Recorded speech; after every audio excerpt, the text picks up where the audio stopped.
Well, as you probably know, former President Donald Trump at the Manhattan Courthouse for that hush money trial today, marking the first time in American history that a former president or any president will sit in a courtroom for the first day of a criminal trial. Before the tough questions are asked and before witnesses take the stage, the court will be taking these first days to choose a jury, of course. An extremely important task to make sure everyone selected for the jury is allegedly unbiased, although I find that to be a stretch. Joining me live right outside the courthouse there in Manhattan is our own correspondent, David Zier. David, nice to see you again. All right, great, Steve. Great working with you at that huge rally in Pennsylvania here. The trial is underway. They came back from lunch. New York Times is already criticizing Trump for potentially nodding off in the earlier days event. But he came back from lunch here. And what's going on is they're allowing the transcript of the Billy Bush conversation, the locker room talk, to be admitted to this trial. I don't know what that has to do about, accounting, alleged crimes. This is really crazy what's going on here. And David, it has nothing at all to do with it. But it's a great way to prejudice the jury against somebody, isn't it? Well, it is. I don't know how that gets admitted here, but Prosecutor Conroy also is asking for three $1,000 fines on President Trump for violating the gag order, and said if he does it again, he's going to go to jail. There's a hearing that was pushed off till next Tuesday, April 23rd, day after my birthday, but it's the same day of the Pennsylvania primaries, and this is election interference, I think, what's going on here. The jury screening is complete.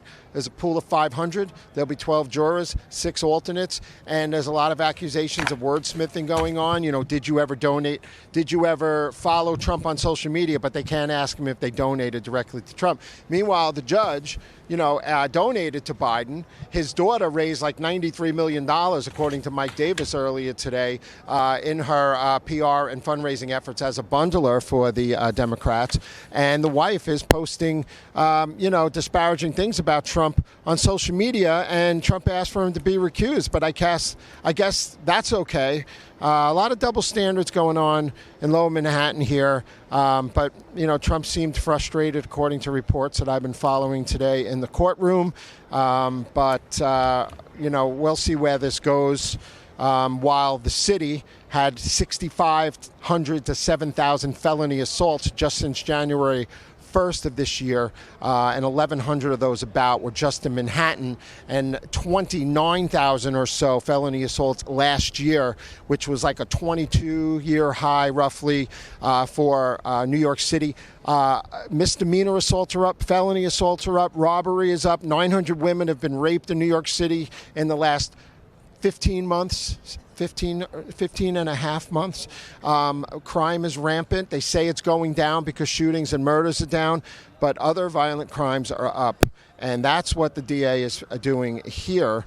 Instead of fighting crime, letting recidivists out. The other day, a guy walked into Foot Locker, took tens of thousands of dollars in Nike shoes, armed robbery in the middle of the day. There's no consequences for these people. And a 16-year-old shoved that 68-year-old Greek Orthodox elderly woman down the stairs in Queens, threw her down the stairs, took $300, took off in her car. The kid's been arrested many, many times. And now a guy knocked out a girl in Grand Central Station in front of her mother, and he was just let out of jail for doing the same thing in Grand Central Station to another young girl.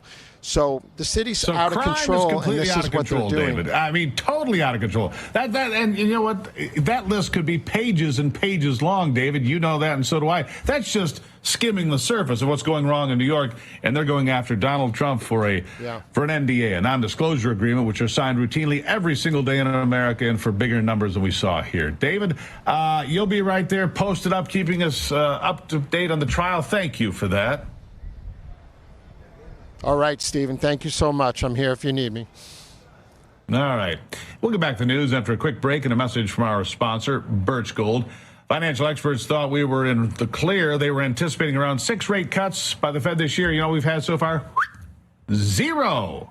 That's right, a grand total of 0. And then the inflation data came in higher than expected again and again and again. Friends, it's not going anywhere. It can't. America's $34 trillion in debt, and yet we keep printing money, which pushes the prices you pay every day even higher. So you can either bury your head in the sand or you can do something about it. What's your choice? Diversify a portion of your savings into gold with Birch Gold Group. Gold is your hedge against inflation, and Birch Gold makes it easy to own. They'll help you convert an existing IRA or 401k into a tax-sheltered IRA in gold, and you don't pay a penny out of pocket. Text America to 989898. Get your free information kit on gold, then talk to a precious metals specialist on how to protect your savings from persistent inflation with gold. Again, text America to 989898. Do that right now, would you please? All right.